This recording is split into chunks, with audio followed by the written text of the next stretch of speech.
जय बाबा नीम करौली महाराज। क्या आपको भी ऐसा लगता है कि जब आप परेशानी में होते हैं तो भगवान स्वयं किसी न किसी रूप में आकर आपकी सहायता करते हैं? ऐसे ही बागपत ज़िले के रमेश चंद्र जी के साथ हुआ। एक बार की बात है, रमेश चंद्र जी बाबा नीम करौली के परम भक्त हुआ करते थे। वे अक्सर बाबा से मिलने कैंची धाम उनकी सेवा में जाया करते थे। एक बार उनकी पत्नी का स्वास्थ्य बहुत ख़राब हो गया। उन्होंने कई डॉक्टरों को दिखाया, लेकिन पत्नी के स्वास्थ्य में कोई सुधार नहीं हुआ। अब रमेश चंद्र जी बहुत परेशान हो गए थे, क्योंकि एक तरफ उनको पत्नी की देखभाल करनी थी और दूसरी तरफ वो कॉलेज में प्राध्यापक थे। अपने कॉलेज का भी उन्हें काम था। इस प्रकार वो बाबा नीम करौली के आश्रम में दर्शन हेतु नहीं आ पाए। बहुत लंबे समय तक उनके ना आने पर एक दिन बाबा नीम करौली महाराज जी स्वयं उनके घर पहुंच गए।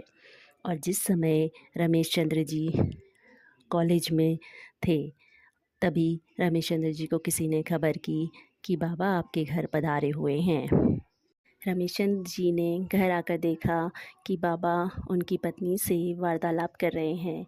बाबा उनकी पत्नी से कह रहे थे, तुम सुबह स्नान करके अपनी पति और सास के पाँव छूकर आशीर्वाद लिया करो और प्रतिदिन सुंदर कांड का पाठ किया करो।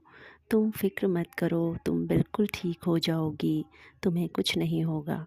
ऐसा कहकर बाबा रमेश चंद्र जी और उनकी पत्नी को आशीर्वाद देकर वापस कैंची धाम आ गए।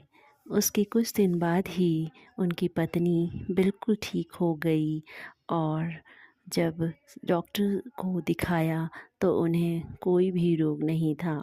इस प्रकार से बाबा नीम करौली महाराज रमेश चंद्र जी की पत्नी के असाध्य रोगों के मुक्तिदाता बनकर आए और उनके आशीर्वाद से वे बिल्कुल ठीक हो गई।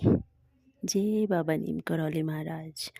अगर आपको भी इसी तरह की भगवान की शक्तियों पर विश्वास है और आप भी यही मानते हैं कि जब हम परेशान होते हैं तो भगवान किसी न किसी रूप में हमारी मदद करने ज़रूर आते हैं, आगे इसी तरह की कहानियाँ सुनने के लिए चैनल को सब्सक्राइब करिए और लाइक कमेंट शेयर करिए और प्रतिदिन सुंदर कांड का पाठ किया करो।